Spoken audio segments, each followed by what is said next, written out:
I now recognize Honorable Hendricks to be followed by Mr.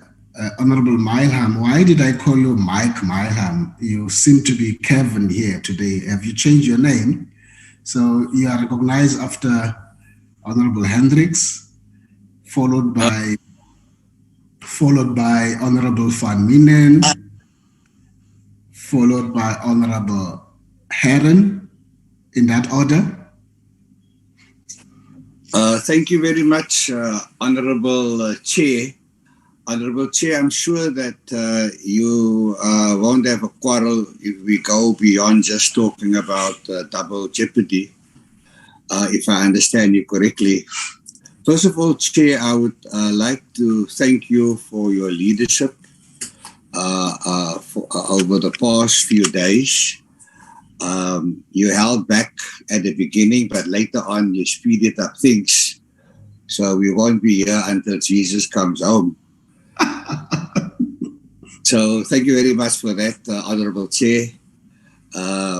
Honorable Chair, I would like to comment on something that has been raised repeatedly, and that is the expert witness. Mr. Ibrahim, for me, was an expert witness because he put into context that, as members of this committee, Parliament comes first, not our political party. And there were actually signs of such noble conduct.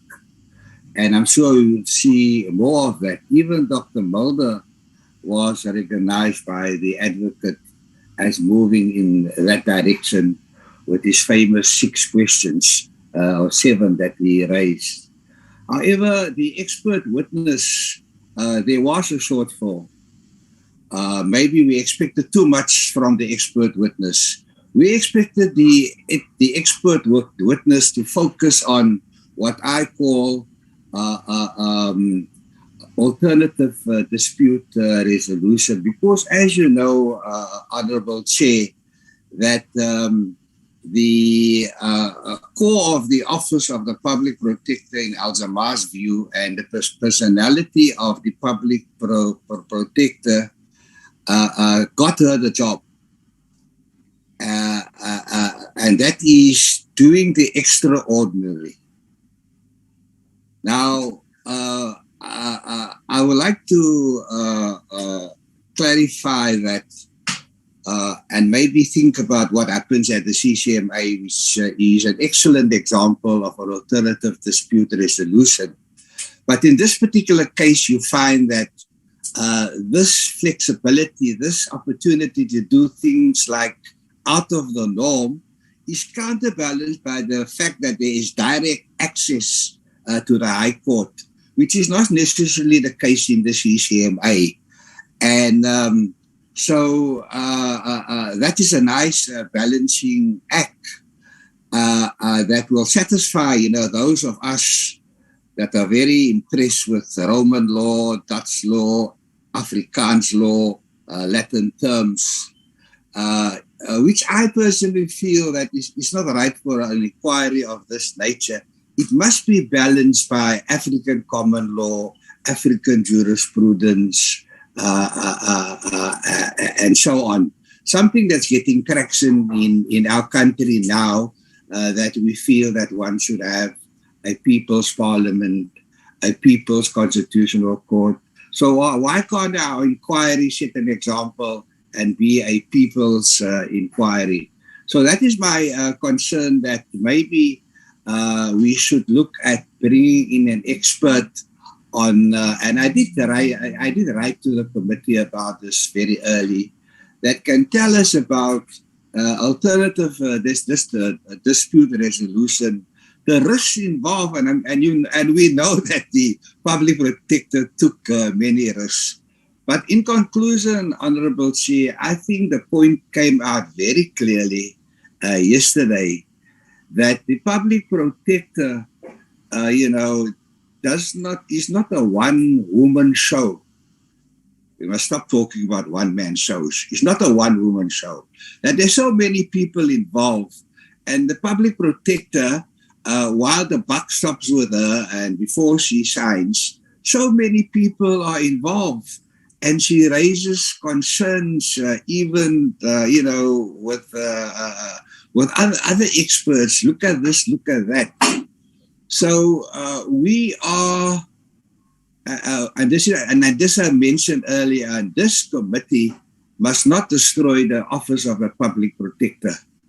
It must allow that flexibility to continue. We must not let the office of the public protector become like a high court or a constitutional court, because Advocate Bauer made a very important point that the public protector's office is there to serve the poorest of the poor. And I gave an example in Massachusetts where I told the public protector, take off your high heels and put on gumboots when she walked through the sewerage to address the plight of the African child living in sewerage in the far south near the Somerset Naval Base.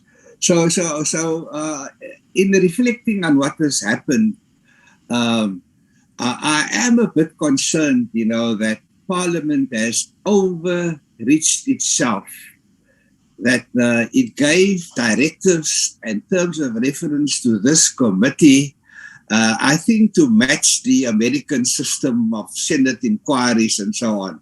This is not a Senate inquiry where they're trying to nail Trump for causing the unrest at the end of when he lost the elections. This is supposed to be a people's inquiry. The expert panel had no people on it. He only had experts. We need people on these inquiries, and honorable members represent the people. So that is a good start. But that expert inquiry that told us to follow this vigorous and rigorous procedure, there were no people. It wasn't a people's inquiry. It was an expert inquiry. I would have imagined that Advocate Bauer mentioned that we are here to discuss 4 complaints that the public protector is not fit for office. So the motion was tabled by the DA. Shouldn't they have come forward and presented their version to show that the public protector is not fit for office? Why must Parliament do the dirty work of a political party? I think that's not right. It should have been I know Parliament eventually approved the motion, but the political party that proposed the motion, surely they must be in the forefront and say, this is our version. And then we would have expected the public protector to say, wrap up. Please wrap up now. Yeah. We would have expected the public protector to say, this is my version. And the committee based its findings on the 2 versions. Not this. The way we're going is we want to set standards higher than the Constitutional Court. Thank you very much, Honorable Chair.